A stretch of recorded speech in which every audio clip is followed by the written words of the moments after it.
Hello दोस्तों, क्या आप भी घर बैठे आधार का काम करना चाहते हैं या अपना आधार सेंटर खोलना चाहते हैं? तो आपके लिए ये वीडियो बहुत ही इंपॉर्टेंट है। आज की वीडियो में हम बात करेंगे कि कैसे आप घर बैठे ही अपना आधार का सर्टिफिकेट प्राप्त कर सकते हैं, और इसके लिए सिर्फ आपको 12th पास होना ज़रूरी है। अगर आप 12th पास है तो आप इस सर्टिफिकेट को आराम से पा सकते हैं। तो चलिए वीडियो स्टार्ट करते हैं। अगर आप मेरे चैनल पर नए हैं तो प्लीज़ चैनल को लाइक एंड सब्सक्राइब करना बिल्कुल ना भूलें। सबसे पहले आपको स्किल इंडिया के इस ऑफिशियल साइट पे आ जाना है। इस वेबसाइट का लिंक मैं डिस्क्रिप्शन में भी दे दूंगा और आपको स्क्रीन में भी दिख रहा होगा। ये स्किल इंडिया का एडमिट वाला पोर्टल है, ठीक है। यहाँ आने के बाद आप देख सकते हैं गेट ट्रेंड गेट सर्टिफाइड, ठीक है। तो कोई भी आपको यहाँ से ट्रेनिंग ले सकता है और सर्टिफिकेट प्राप्त कर सकता है। सबसे पहले आपको रजिस्ट्रेशन वाले ऑप्शन पे आपको क्लिक करना है। क्लिक करते ही आपके सामने आ जाएगा इंस्ट्रक्शन फॉर कैंडिडेट्स, ठीक है। तो आप देख सकते हैं 6 नंबर पॉइंट में कहा जा रहा है कि 12th या इंटरमीडिएट पास होना चाहिए, या 2 ईयर ITI होना चाहिए, या फिर 3 ईयर डिप्लोमा होना चाहिए, या फिर आपका 10th उस केस में माना जाएगा। जो आंगनवाड़ी आशा वर्कर है उस केस में आपका 10th का मार्कशीट भी चलेगा, बट यहाँ मिनिमम आपको 12th मांगा जा रहा है नॉर्मल केस में, ठीक है। और कैंडिडेट जो होना चाहिए 7वां नंबर में कहा जा रहा है कि लेटेस्ट फोटोग्राफ होना चाहिए इन आधार में, और आपका जो आधार कार्ड है वो मोबाइल नंबर से लिंक होना चाहिए, और आपका candidate must be 18 year age पर आधार, ठीक है। तो 18 साल होना चाहिए। तो आप टर्म्स एंड कंडीशन एकदम केयरफुली भर ले, ठीक है। तो मैं आपको एकदम नीचे आ जाता हूँ और नेक्स्ट वाले ऑप्शन पे आपको क्लिक कर देना है। क्लिक करते ही आपके सामने कैंडिडेट रजिस्ट्रेशन का ऑप्शन खुल जाएगा स्किल इंडिया की तरफ से। यहाँ आपको छोटा सा फॉर्म दिया जाएगा, उस फॉर्म को आपको स्टेप बाय स्टेप भरना है। इस फॉर्म को कैसे भरना है मैं आपको स्टेप बाय स्टेप बताऊँगा, ठीक है। तो बहुत ही ईजी प्रोसेस है। सबसे पहले आपको बेसिक डिटेल आपको यहाँ फिल करना है। तो आपको सबसे पहले मिस्टर या मिसिस यहाँ सेलेक्ट कर लें। उसके बाद आपको यहाँ नेम इंटर कर देना है, फुल नेम, और उसके बाद फादर नेम आपको यहाँ टाइप कर देना है। उसके नीचे आपको डेट ऑफ बर्थ यहाँ फिल कर देना है। उसके बगल में आपको जेंडर का एक ऑप्शन आ रहा होगा, यहाँ से डेट ऑफ बर्थ पहले आपको सेलेक्ट कर लेना है। जो भी ईयर का डेट ऑफ बर्थ है याद रहे कि आपका 18 साल कंप्लीट होना चाहिए। उसके बाद आपको यहाँ जेंडर सेलेक्ट कर लेना है। उसके बाद आपका नीचे आओगे तो सबसे पहले आपको कैटेगरी पूछा जा रहा है कि आप किस कास्ट से हैं। जनरल है, OBC है, ST है या SC है।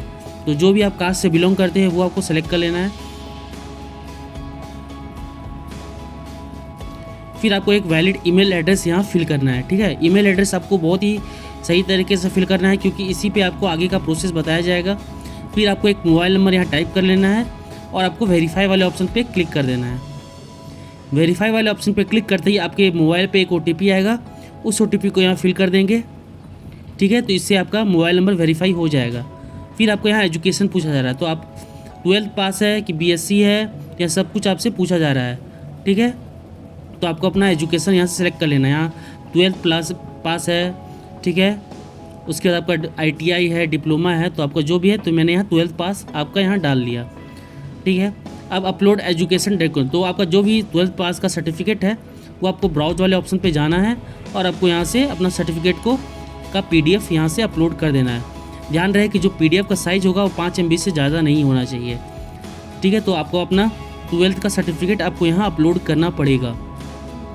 अब file size up to 5 MB, ठीक है। तो 5 MB से ज़्यादा नहीं होना चाहिए।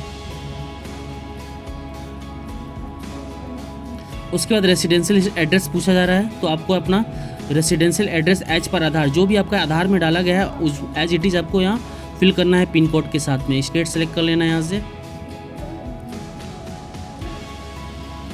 उसके बाद आपको यहाँ डिस्ट्रिक्ट सेलेक्ट कर लेना है।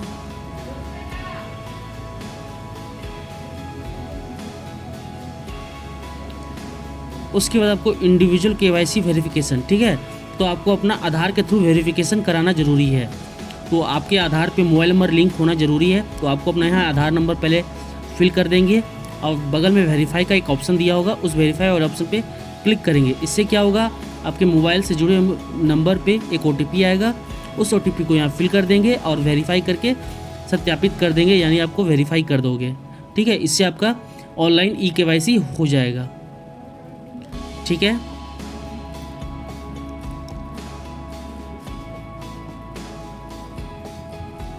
उसके बाद आपको नीचे आना है हिंदी में कुछ नोट दिया हुआ है, आपको पढ़ लेना है। ठीक है, 4 नंबर पॉइंट में आपसे कहा गया ऑथराइजेशन लेटर। तो आपको एक ऑथराइजेशन लेटर यहाँ अपलोड करना है। तो ऑथराइजेशन लेटर कैसे होगा, क्या होगा, उसका एक फॉर्मेट आपको यहाँ डाउनलोड टेम्पलेट में जाओगे और आपको डाउनलोड कर लोगे। ठीक है, तो इसको आपको डाउनलोड कर लेना है।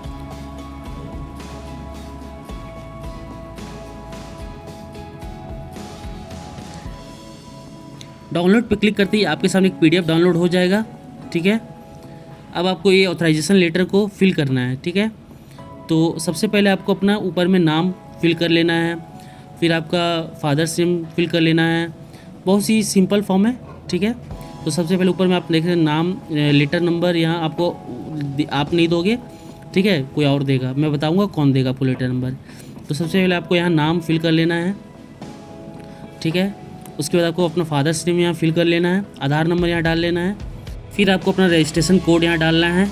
ये रजिस्ट्रेशन कोड कहाँ से आएगा, तो ये आपको जो CSC का रजिस्ट्रेशन है वो उसका रजिस्ट्रेशन कोड आपको यहाँ फिल कर देना है। उसके नीचे आपको नेम एंड कोड, ठीक है, तो आपको अपना नाम और उसका कोड, CSC का नाम एंड कोड आपको फिल कर देना है। Mention or under representative RO। ठीक है, तो RO का आपको नाम, तो हर CSC का एक RO होता है। आपको अगर नहीं पता हो तो आप अपना CSC लॉगिन करके अपना नियर RO का नाम पता कर सकते हो। तो आपको अपना RO का नाम यहाँ फिल कर देना है। ठीक है, और उसी RO के थ्रू आपको यहाँ अटेस्ट करवाना पड़ेगा। ठीक है, तो सेल्फ अटेस्टेड होगा, रजिस्ट्रेशन सिग्नेचर होगा, कोड विथ स्टाम्प। तो अपने नियर RO के पास जाओगे, यहाँ इस बॉक्स पे आपको सबसे पहले वो अटेस्ट कर देगा सिग्नेचर के साथ और स्टाम्प के साथ में। और बगल में आपको क्या करना है, अपना फ़ोटो, यानी राइट पे जो बॉक्स दिख रहा है आपको, वहाँ आपको अपना कैंडिडेट का फ़ोटो आपको सिलेक्ट करना पड़ेगा। ठीक है, ये फॉर्मेट भरने के बाद आपको यहाँ ब्राउज़ करके, फिल करने के बाद आपको यहाँ ब्राउज़ करके आपको अपलोड कर देना है। ठीक है, तो ये ऑथराइजेशन लेटर आपको अपलोड करना मस्ट है, ज़रूरी है। उसके बाद I have read terms and condition पे आपको टिक कर देना है। उसके बाद बगल में I am not a robot, इस वाले ऑप्शन पे आपको क्लिक करना है। और उसके बाद आपको नीचे सबमिट का एक ऑप्शन दिख रहा होगा, उस सबमिट वाले ऑप्शन पे आपको क्लिक कर देना है। इससे क्या होगा, आपका रजिस्ट्रेशन सक्सेसफुली सबमिट हो जाएगा।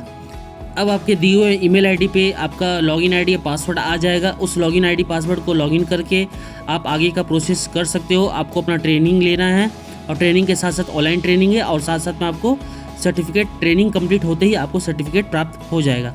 उस सर्टिफिकेट के माध्यम से आप अपना आधार का काम कर सकते हो, अपने शॉप में लगा सकते हो। ठीक है, किसी का भी आधार का काम कर सकते हो। अगर आपको रजिस्ट्रेशन से जुड़े कोई भी प्रॉब्लम हो तो प्लीज़ मुझे कमेंट करना, मैं हर किसी को रिप्लाई करता हूँ।